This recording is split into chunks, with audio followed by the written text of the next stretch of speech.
আজকে এই ঠান্ডার মধ্যে সন্ধ্যাবেলায় অনুষ্ঠান বাড়িতে গিয়ে স্টার্টারের আইটেমে কি কি খেলাম চলো আজকে ভিডিওতে সবটাই শেয়ার করি। সন্ধ্যা হতে না হতেই সুন্দর করে সাজুগুজু করে চলে এসেছিলাম এত সুন্দর একটা অনুষ্ঠান বাড়িতে। আর গিয়েই দেখি সামনের গেটটা কি সুন্দরভাবে সাজিয়েছে, তাই ওখান থেকে একটু ভিডিও করতে করতে চলে এসেছিলাম ভেতরে। আর এখানে এসেই দেখি চারিপাশ দিয়ে শুধু স্টার্টারের আইটেম আর স্টার্টারের আইটেম।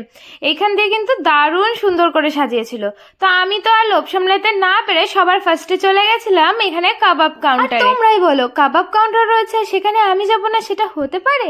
তো ওখানে তো প্রচুর ভিড় ছিল, অনেকক্ষণ ধরে লাইন দাঁড়ানোর পরে ফাইনালি কিন্তু আমি কাবাবটা পেয়ে গেছি একদম হাতে গরম গরম।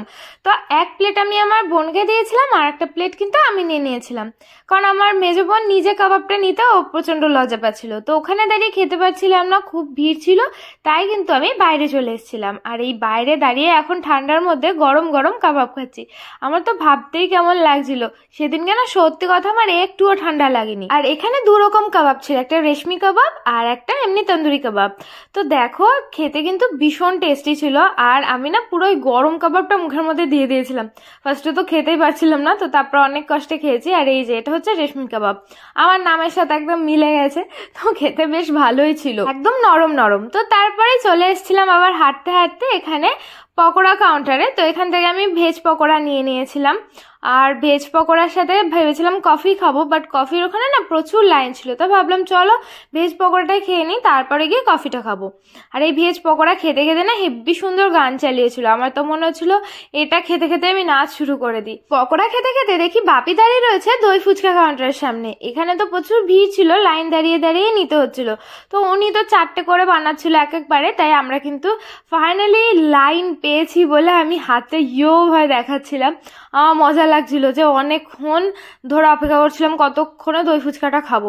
নর্মাল ফুচকা তো খেয়েই থাকি না সবসময়, তো এই প্রথম দেখলাম অনুষ্ঠান বাড়িতে দই ফুচকা দিচ্ছে জল ফুচকার বদলে। তো এখানে 4টে করে দিয়েছিল, আর আমি তো একটা ফুচকা নিয়ে নিয়েছিলাম এত বড়, যেটা এক গালে আমি খেতেই পারছিলাম না। তো আমি তো ভেবেছিলাম এক গালে খেয়ে দেখাবোই আমি, তো ফাইনালি খেয়ে নিয়েছি। আর ফুচকাগুলো কিন্তু ভীষণ টেস্টি ছিল, দেখতেই পারছো যে আমি কতটা টেস্ট ভাবে নিয়ে খাচ্ছি, তাই না? তারপরে চলে গেছিলাম এই ঠান্ডার মধ্যে আইসক্রিম খেতে, কারণ আমি তো ভেবেছিলাম খাবো না, বাট কনা বললো চল না আইসক্রিমটা খাই, তাই চলে এসেছি। এখানে বাটারস্কচ ফ্লেভারের আইসক্রিম দিয়েছিল আর খেতে বেশ ভালোই লাগছিল। আর দেখো আইসক্রিম খেতে খেতে চলে এসেছিলাম বাইরে। আর এখন আমি আইসক্রিম খাচ্ছি আর ভাবছিলাম এই আমার বর যদি দেখে আমাকে খুব বকবে যে ঠান্ডার মধ্যে আইসক্রিম খেয়েছো। তারপরে একটু চলে গেছিলাম আবার কফি আনতে, কারণ আইসক্রিম খাওয়ার পরে একটু গরম গরম কফি খেয়ে নিয়েছি, তাহলে যদি একটুখানি গলাটা ভালো থাকে। তারপরে চলে এসেছিলাম এখানে নাচানাচি করতে, কারণ অনেকেই দেখি নাচানাচি করছিল। তো আমার বোন বললো যে দিদি তুইও নাচ কর, আর এমন একটা গান চালিয়েছিল যে আমি নাচ না করে থাকতেই পারছিলাম না। লাইলা মে লাইলা এই গানটা চালিয়েছিল, তো আমি তো একাই নেচে যাচ্ছিলাম আর সবাই তো হাসছিল, মানে আমাকে দেখে আমার বোনরা বিশেষ করে, কারণ ওরা তো লজ্জা পাচ্ছিল। আর এদিকে দেখো বড় মা আসতে গিয়েও আর আসলো না, তো আমি তো তখন লজ্জা পেয়ে গেছিলাম। আর এখানে আমার বোন বলছে দিদি তুই একা নাচ করছিস সেখানে, আর সবাই মিলে গ্রুপে নাচ করছে, দেখো এখানে কত নাচের দর্শক। তো আমি একটু লজ্জা পাচ্ছিলাম বলে সাইডে গিয়ে একা একা এরকম নাচ করছি। আর তোমরাই বলো যদি এত সুন্দর সুন্দর গান হয় নাচ না করে থাকা যায়? তো আমার বোনও কিন্তু এখানে চলে এসেছিল আমার সাথে নাচ করতে, বাট আমার বোন একটু লজ্জা পাচ্ছিল বলে ওদিকে চলে গেছে। আর আমার মেজো বোনের কথা তো তোমাদের বলবোই না, ওকে তো তোমরা কোনোদিনও মনে হয় দেখোনি নাচতে, বাট ও সমস্ত প্রোগ্রামে কিন্তু নাচ করে। তো যাই হোক ও প্রচন্ড লজ্জা পায় ক্যামেরার সামনে নাচ করতে।